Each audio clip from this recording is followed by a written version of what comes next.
Thank you. This is going to be really nerdy. So, sorry. Has anyone ever felt that their skills and talents weren't fully utilised because your job took a slightly different trajectory? Yeah. So I studied design and typography for 6 years, and then my first job was straight on the web. And don't get me wrong, I love the web, and I set up digital agency Thin Martian, but web type has been a long time evolving, and it's kind of awful. So now and again in my job, I do get to do things that aren't web with type, like this logo for 101 Club, which is at the bottom of centre point, which was totally rejected because apparently pissed patrons couldn't make out the lettering, which I kind of agree with. Okay, fine, leave it there. But the thing is, I really wanted to do more with type, and web type is bad, and I really wanted to get my hands dirty. I didn't want to keep using the mouse and keyboard to do stuff. I wanted to do something that was really crafted and something that I really enjoyed. And I really loved the kind of structure and architecture of these letters. And I was thinking, what can I do? You know, I'm not getting fulfilled in my kind of current job in this way. So I put these principles together, and it's like, well, I'm going to do something. I am going to do something that's big and bold and shows off the architecture and beauty and all the expressiveness of these things. So, meanwhile, I was also looking at T-shirt labels, you know, so like Superdry were doing these kind of little embellishments on T-shirts and things like that.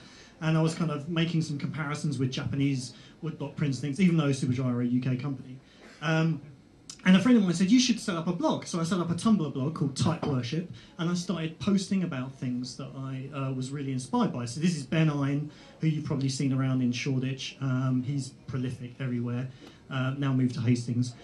This is Aaron Ionesco, who's a Hungarian designer who designs typefaces and produces these beautiful type specimens as posters.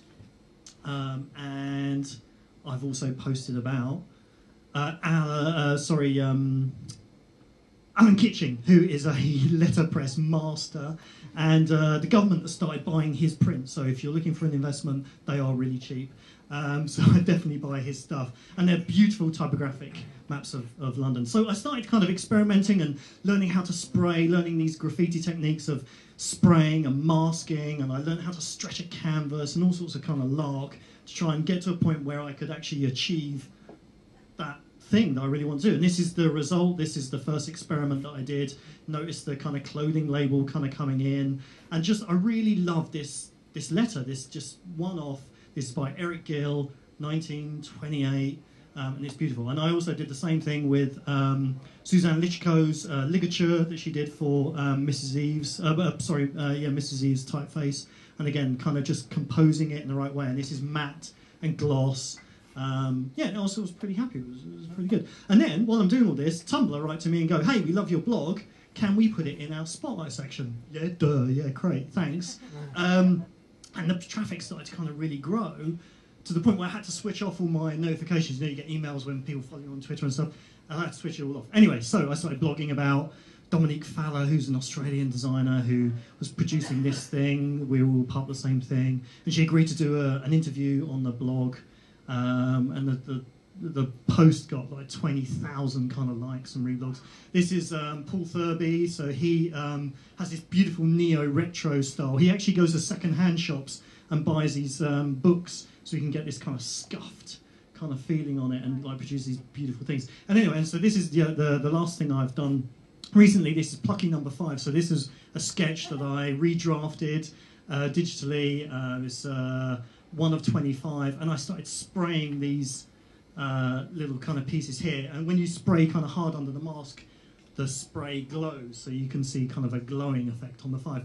And I was invited to exhibit it, and somebody bought it. Well, actually, 2 people bought it, which is amazing. It's really, really good. So I was very, very happy with that. So I need to work out what to do next. But anyway, so how does it affect my day job? Well, this is a very typographic led app, the Oxford Advanced Dictionary on Windows Phone 7.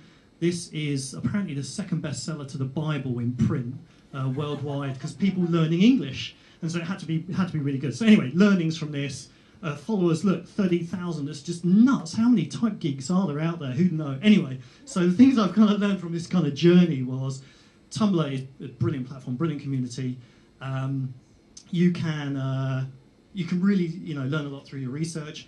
And the other thing is you've got to believe in yourself, and don't be afraid to kind of expose your nerdiness, because most people are generally very accepting and supportive. Thanks very much.